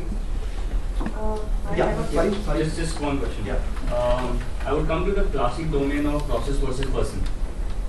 Sometimes when you see that a process is not working, we tend to what should we tend to mend, either the person or the process? Okay. First is But see, what I've realized before we got into a startup, I was working in certain. My name is Sunil. Yeah, sure. Yeah. So what we in the organization that we were working, the process was there. So every time the process would not work, they would fire the person. Okay.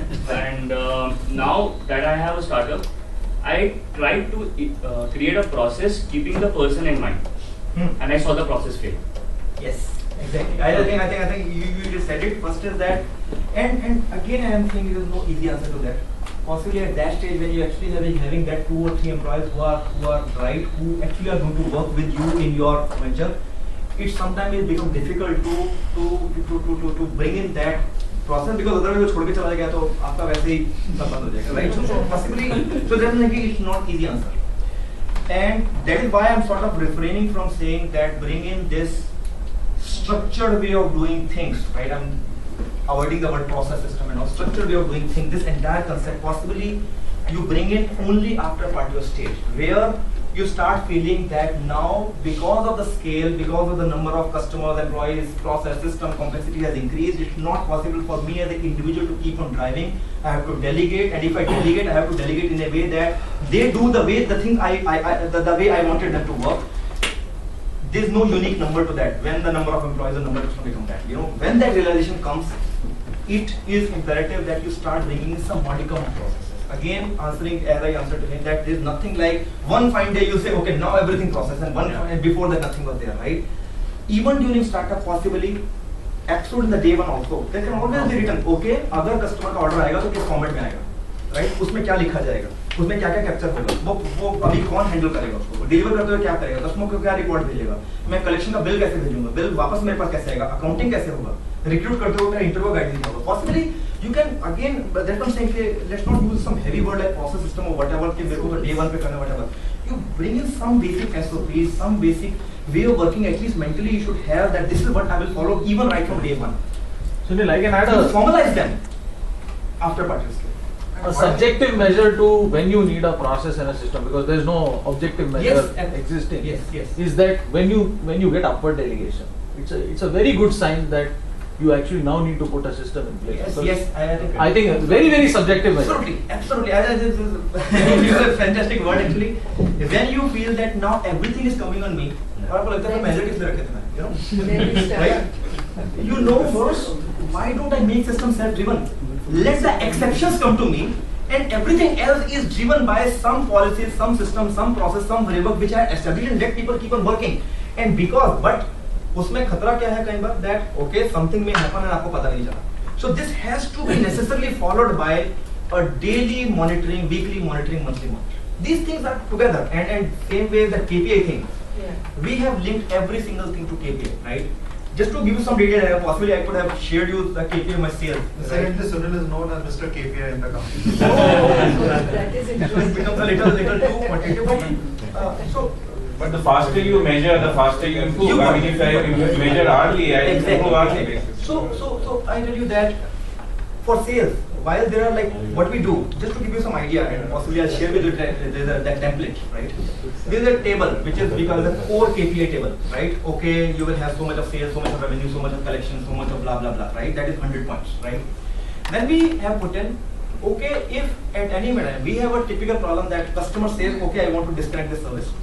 Sales guy knows that if customer disconnect the service, my sales will get hit. So वो 2 महीने तक कुछ करता नहीं. 2 महीने बाद जब customer का बिल्कुल सिर पे आ जाएगा, then it will actually put in that negative order. We call it negative order, whatever disconnection, whatever. Now what will happen? For 2 months I kept on giving the service. Customer obviously will not pay. He says कि sir आपके sales वाले को मैंने तो negative भेजा था, right? Order भेजा था. I mean, I had sent a disconnection and you are not done it. Typical problem, right? This is just one example, right? We actually in our KPI system we actually deal because I am monitoring every single thing. Once I get so that ultimately the disconnection letter finally after 2 months, I also get to know when the first notice had come because customer will share or otherwise will share. So I am exactly measuring by days. Okay, customer give me notice on 15th September. I get a notification. I mean in my system on 27th October. For the 32 days per day, 0.5 of negative KPI in the sales guy. Right? It is written elaborately. Upfront sales guy knows it 3 months in advance. So what he has done that you have actually not only put in the core parameter of sales revenue and all these things, some of the process angles also you have actually incorporated into the thing. And at the same time, any sales guy during the entire month he followed all the processes basically measured by those KPIs and all these things, he get extra 10 KPIs.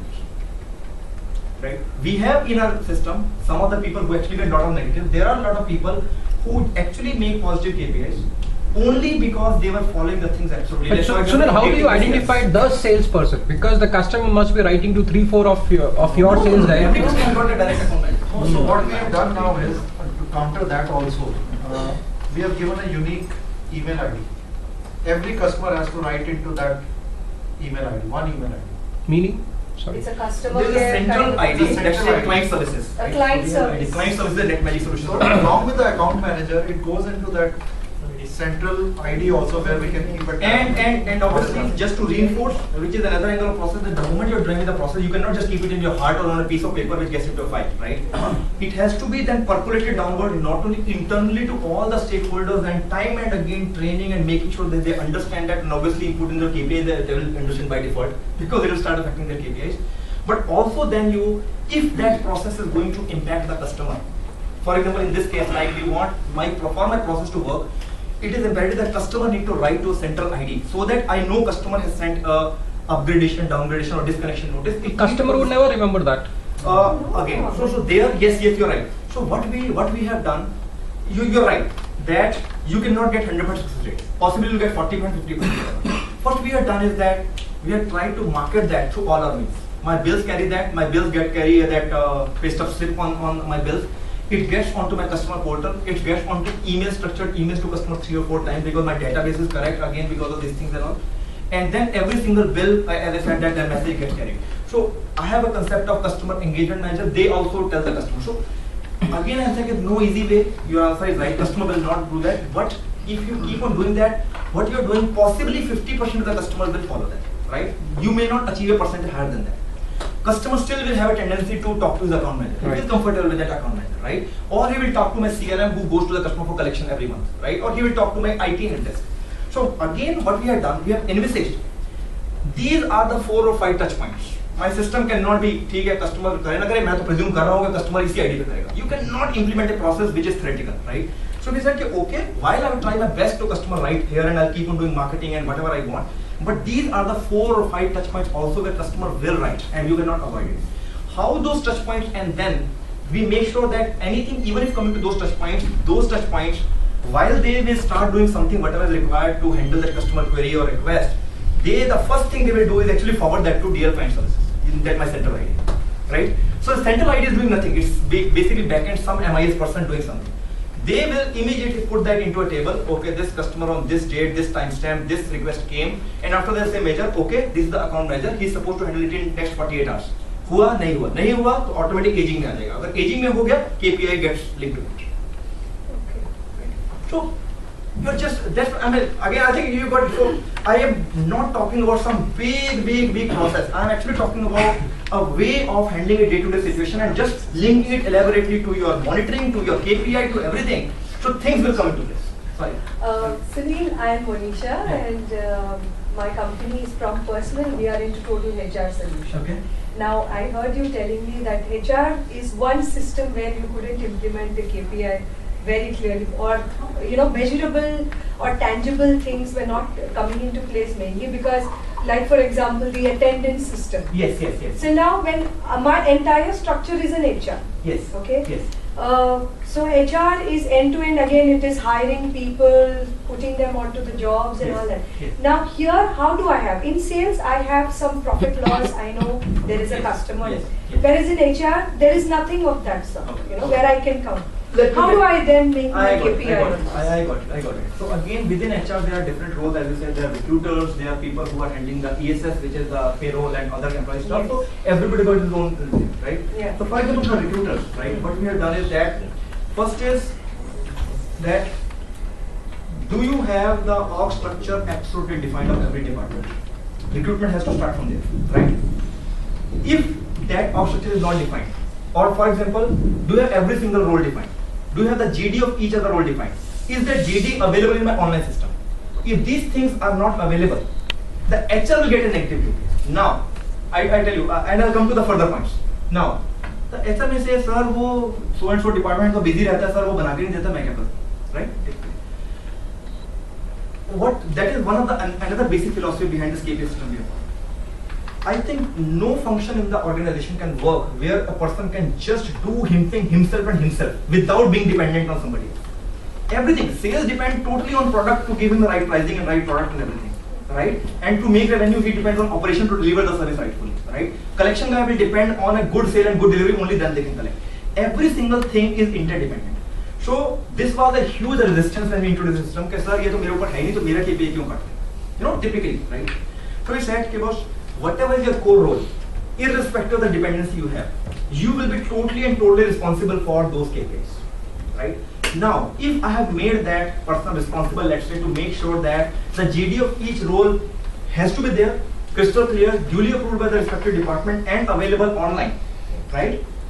If HR is responsible and ultimately he found out that if it is not there, irrespective of my dependencies, I will get Roger, right? He will make sure that he will start doing what we many times say, that please change over from an executive role to a managerial role. Executive is do it yourself, manager says get it done. So he will actually say, now I need to make sure my role is not only to do what I'm supposed to do, I'm also supposed to get it done from my respective function. So that is how, the moment you define the KPI, he will very well go for after 10 people and just make sure that those things are done. Plus the department guy cannot get his recruitment process if the JD and everything is not. So then if he needs people, he has to first ensure that his end of paperwork or profile is done for the HR to implement. Another thing, for example, so this was the initial step. Now, for example, there is an annual operating plan. We have said department-wise, okay, in this department you can put 3 people of this level with this CTC or whatever, and this department, this people, this CTC or whatever. Now, whenever there is a request comes, there is a request format and all department will raise a request and all this stuff, right? That request comes, again, there is a date and time stamp to that request. How much time they are taking to actually then line up the candidates and recruit and all. So possibly we have put some target at 6 weeks, right? Or 8 weeks, whatever. How much they are actually conforming to that timeline, how much they are conforming to the CTC which is budgeted, right? This all actually can be actually clearly quantized and put into the KPIs, right? So again, examples for different things it will be different, but for department head, for example, we have actually started putting cost as also one of the KPIs. How much cost control you are doing for your function becomes the KPI. So I don't need to tell them, yeah, thoda kam salary pe low, whatever, you know. We have just made a KPI. They meet the KPI, they get plus 25. They don't meet the KPI, maybe they get minus 10. I think he's been raising our hands for long. So I'm associated with the tech product development company. Yeah. So one of the key problems that we have is we want to strive for innovation or ideation. So have you come across any processes that help us like align ideas or innovations across different levels? See, frankly speaking, I mean, we have not thought of putting in a process framework around that. The only thing which I can visualize, and again, you know, what I can see, so not exactly in this context the way you are saying, but in a different way. One thing we found out, right, whether it is some big idea and ideation and then coming out with some big idea, or whether it is some, you know, some problem is there and you have to find a solution. You know, context is the same, right? Again, unfortunately, there are some basics, you know, which we will see many times, that either you don't have a formal system of following the calendars, you know, as simple as that, right? So that people's calendar can be seen and a meeting request can be there. And I think we all will find that because if meeting request bheja, 3 log aage, 4 log nahi aaye, and suddenly the meeting comes for a task, right? Because simple, this thing of checking everybody's calendar and following that everybody follow the calendar system and not just an email or an oral phone call, right? You did that. Once people have come into the meeting, possibly you start some topic and end ultimately on a topic which is totally different from where you started, right? I think, again, I think this is a very, very common observation, right?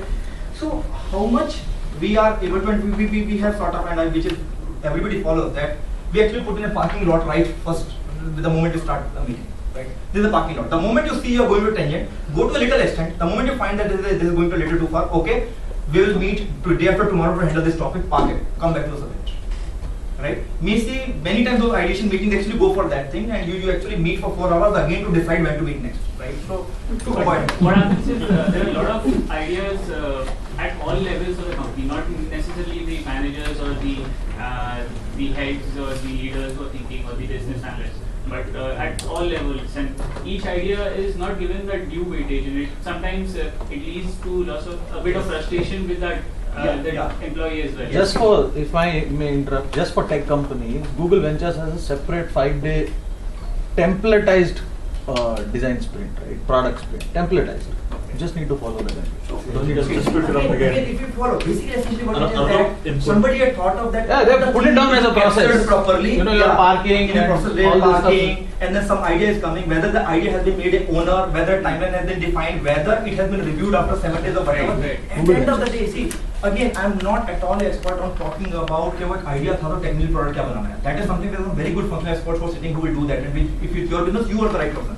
But how to make sure that those things actually are again captured into some structured way with the necessary follow-up and bring it to the this thing. That is where in our environment we all observe that is where the things get leaked most of it, right? So let me share. I mean, although that is a I'm extremely sorry to interrupt, but in case it's a business that you're looking at and generation of idea around that business model generation, take a look at that. No, I'm talking more about the tech product. As Yeah, so product sprint, right? Yeah. Google has a defined structure for it. You don't need to deviate at all, Okay. including how many post-its to buy, all of that.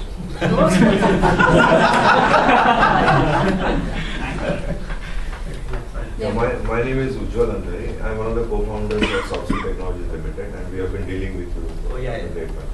Now, what I really think is that you have brought this industry in terms of operations and predictability and committed service to what McDonald's has done to the food industry. Very predictable. I think that industry, which is a absolute factory of non-living things, which is the burgers and all, you can do that.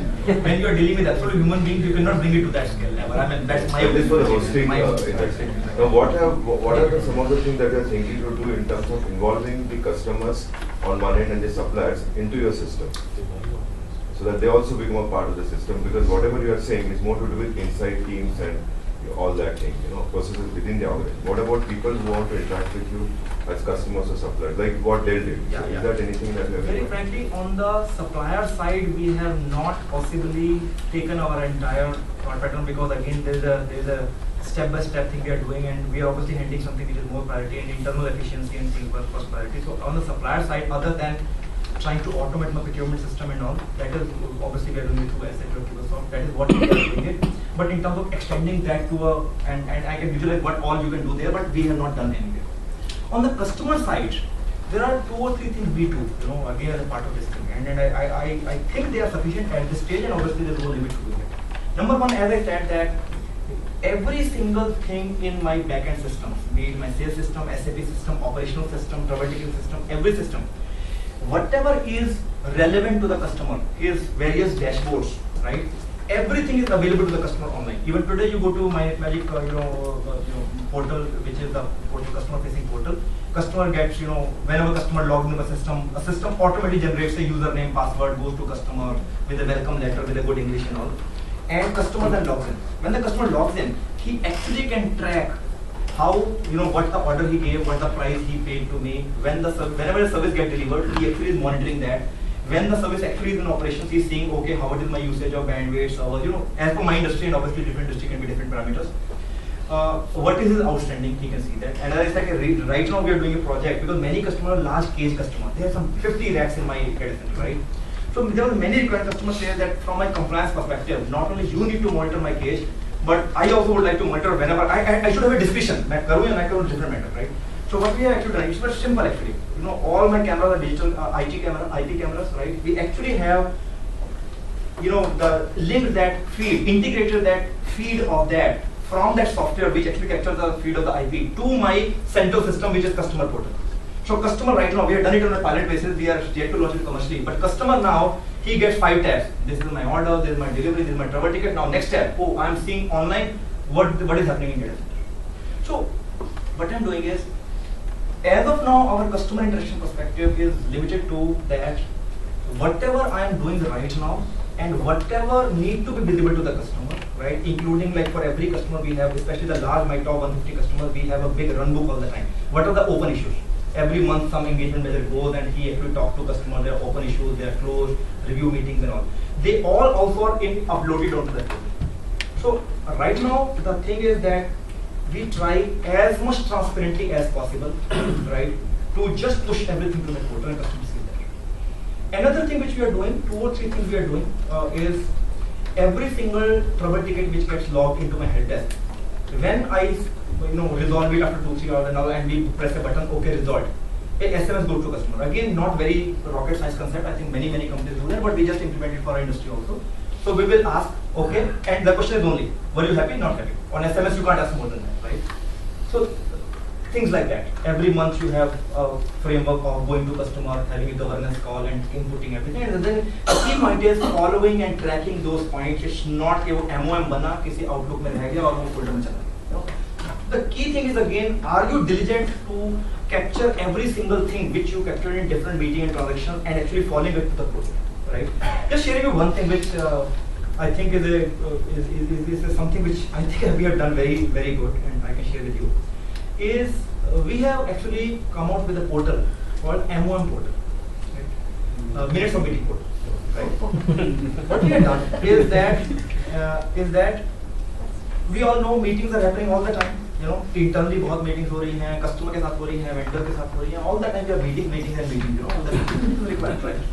So the good part of meetings is they are required. The bad part is that meetings sometimes happen for the sake of meeting and just to meet next, right? Right?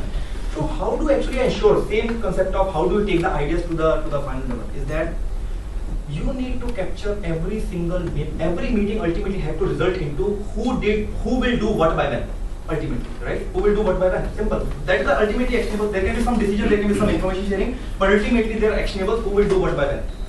So we actually capture those 4 or 5 points. So everybody is instructed. No Outlook, no MS Word, no MS Excel.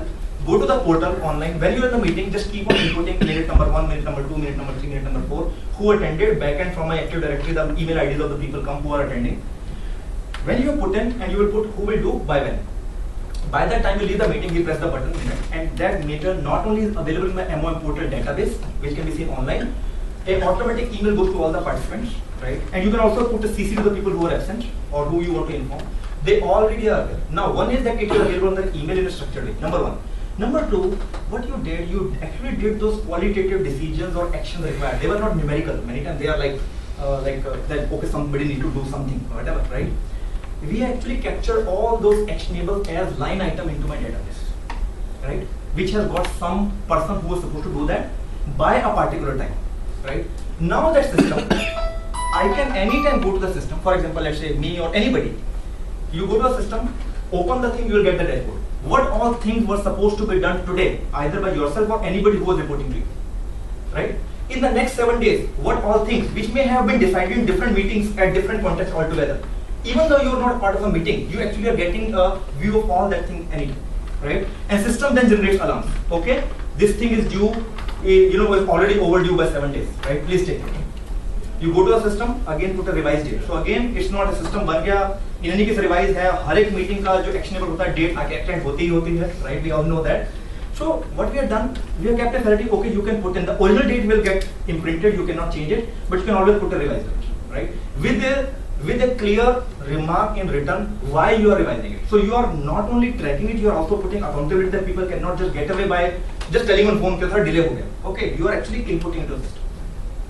This is actually, you would have implemented your own system, but there's online cloud-based asana.com.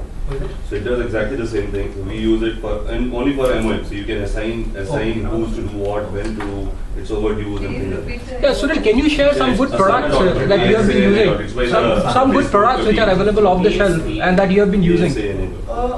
See, actually, we are using in general most of the products which are actually we had developed on our own. But some standard products like for my entire CRM function up to the stage of giving customer proposals and developing online contracts is we use Sugar CRM, right? We found it good, but I know from a lot of people in the industry who use Salesforce.com. What we found is that our requirement was we wanted to do so much in the requirement and want to integrate with so much our backend system that possibly I wanted an in-house system which I can do customizing as much as I want. That's why we avoided Salesforce.com. But I think these two are very good system for that. For backend, everything of our, be it the entire finance accounts or be it our procurement and all the backend functions, all that thing, we use SAP. Although chances are, as Harry said, that we are revamping. So revamp way, we may either go for another revamped SAP or we may go for PeopleSoft because our parent entity combination worldwide is on PeopleSoft. So we may go for PeopleSoft. From the look of it, which we are evaluating right now, it looks to be a very good product, especially for IT industry. That's what we are doing. For HR? Sorry? HR? HR, we have actually gone for a company called HR Align, right? Which is actually is a Bombay-based, Thane-based company only, right? Again, it may happen that over a period of time we may think, because if at all I adopt PeopleSoft, and PeopleSoft is more known for its HR capability, so we may actually shift it to PeopleSoft after 2 or 3 years. But as of now, I've gone for HR Align. What we found in HR Align, which sometimes we do, is that instead of trying to go for some high-end products and all that thing, which has got its own nuances of for everything you have to go to vendor, and vendor will take its own sweet time because he don't have time for a company of your scale. We sometimes try to identify products which are very good, right? But the company is not very large, right? It's the reverse. Typically, sometimes you say the company is large, we actually go for a company which is fairly stable, but the company is not very large, because then they work with the same DNA as you work. Agile, flexible, quick, and do whatever is required. They are not averse to all those changes which typically a large company does. So for HR, we have gone for HR Align. And needless to say, whatever we go for, the first thing we see is, can it integrate into my current system? Because the workflows have to be improved. We have also last question is what we take. Yeah? Out of your speech, I confident that your organization is very proactive and user friendly. We already spending more than 25-30 lakhs rupees on co-locations, so future definitely will use it. My name is Vishal Sangvi. We are also ISP and ITSP, but specialized into voice over IP. So my question is, how things changing after entity acquisitions, and after 100% FPI in telecom, what is your company strategy for the growth? That's a press question. Okay. Camera is here. So, if I ask you, I think we internally call it very jokingly or whatever way, we say it is the best of both worlds for us. When we went into this entire exercise of due diligence, there are a lot of investors, and be strategic investor or be PE investors who were interested in NetMagic. It was almost 1.5 years back. While we all knew that we will get good valuations, and and people need to have an exit, employees are having ESOPs, all those good things were there that we need to do that. The one thing which we were extremely concerned about is that in case a very large company comes and takes a stake, they will just change us overnight and will become another bureaucratic company, right? So while I have spent 2 hours in talking system and processes, but we were the most concerned that if somebody comes and just try to implement whatever they have done on us, the entire DNA of NetMagic, which thankfully you are aware of that what we are, that we just want to be extremely fast, agile, customer savvy, we will do whatever for the customer, right? So we were extremely concerned on that.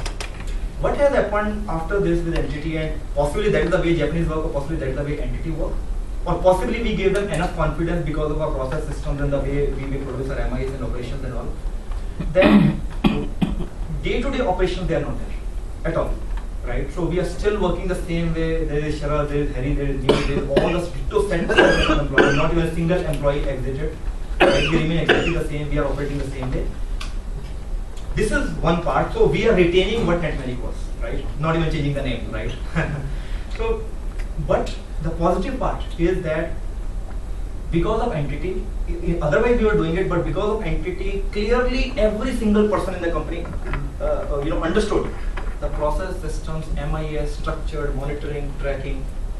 You cannot avoid that. Everybody understood, right? Japanese are very extremely, right? So they will demand their monthly MIS, right? They will demand their quarterly MIS, and board meeting they will ask 10 questions, right? And it is not just for the sake of it. They will actually just analyze like anything. There will be 2 people sitting only to read my Excel, and they will just go through every single point, and they will go through that, right? But at the same time, if you have the right answers, again, till that time your processes and system and MIS was genuine, it was not made up, you have the answers, right? And what we have said, that they are extremely understanding, they know this business, they are doing their business at a much larger scale worldwide, extremely good. And yes, their scale is bringing in a lot of business to us. There are a lot of global customers of entity in America or Europe or Japan, who, if they are available in India, let's say Sony or Panasonic or Amazon, right? So suddenly entity says, oh, I have a presence in India also. So we are getting that business. So I would say everything good. So far, no negative. And I think as a startup, I've been associated with startup myself. This thing helped us a lot. During our due diligence, believe you me, because typically if you have dealt with Japanese people, to get their confidence, it takes hell of a time. They are very, they will note the minutes, and after 1 year, and this whole process took 1.5 years. After 1 year, they said, in this meeting you made this statement. Why are you changing your statement? I've forgotten what I said. They have noted in their diary. They will open up their diary 1 year back. This was the discussion. So you have to be very consistent. And once all these processes, that had helped us a lot. So in a way, yeah, It that was is like sort of simple dream, and all the large big fours were doing our due diligences. No So issues. possibly that is, I mean, possibly when we were thinking of, or rather when we started doing all this processes or whatever, we never started with that concept that this will result into we doing a good diligence and looking good in front of investors and all. But I think this came as a very good pleasant byproduct output to us. That when actually they came and they used to sit and 10 Jeff definitely sitting along with us and everybody focusing on some aspect and all. I think they were pleasantly surprised with that for every single thing we had elaborate data for at least 2 years. Right? Every single data and explanation for them. And which was not a result again of some big rocket science we were doing. We were just following those small process systems, MIS, tracking, monitoring. Same thing. We were not doing anything wrong. So today, and my monthly or quarterly MIS, what I am producing for 2 years, entity has not even asked for a single change in that. They say whatever you're producing is good, just give us that. About this second about the future after 100% FDI in Ella and telecom would. So what? I think Sharad would be very happy, I guess. We are not the right person to answer, but. It's definitely, if there is an opportunity for entity to grow in the country, they will do all the, Japanese have the funds today, they are not earning any interest in their country, so they are deploying cash outside. So there are big plans. I mean, how exactly the thing will take shape in terms of increasing the FDI further, whatever that is. So on this note, I'm going to simply thank you on behalf of.